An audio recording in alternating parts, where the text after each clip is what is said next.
Base sa papanubay sa LGU sa Kadingilan, nasagad sa mga balay nga nadanyo sa linog gagamit og substandard nga mga materyales sa konstruksyon. Mao kana ang resulta nga daling nangakupa ang mga balay tungod dili ligo na materyales nga gigamit.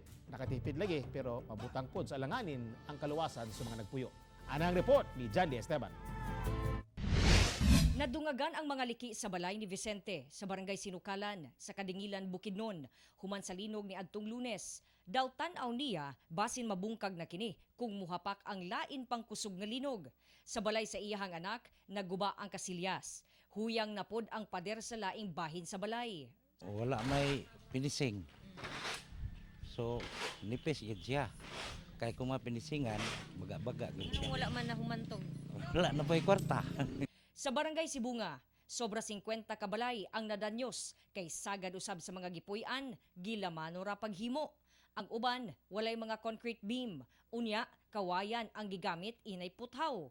Pahimangno sa engineer nga delikado gyud kung light materials ra ang gamiton sa pagtukod sa inyong balay kay mabutang sa alanganin ang kaluwasan, labi na panahon nga maglinog.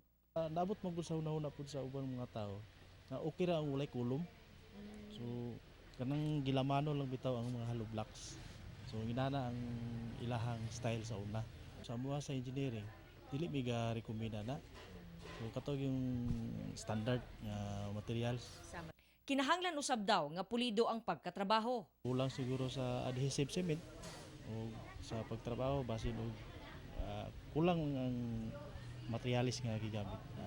Sama sa simento.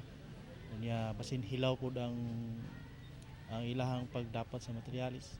So, Hinuon ang LGU Kadingilan, muhatag daw og tabang pinansyal sa sobra 150 ka mga pamilya nga nagubaan og balay para sa pagpalit og construction materials. Sa pagkakaroon aduna makatay 3,000 para sa 3 million para sa among matabang.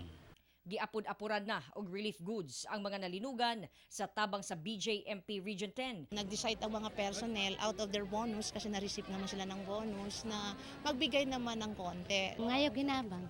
Para? Para nga makakaon. Wala na day ma'am. Ay gamay.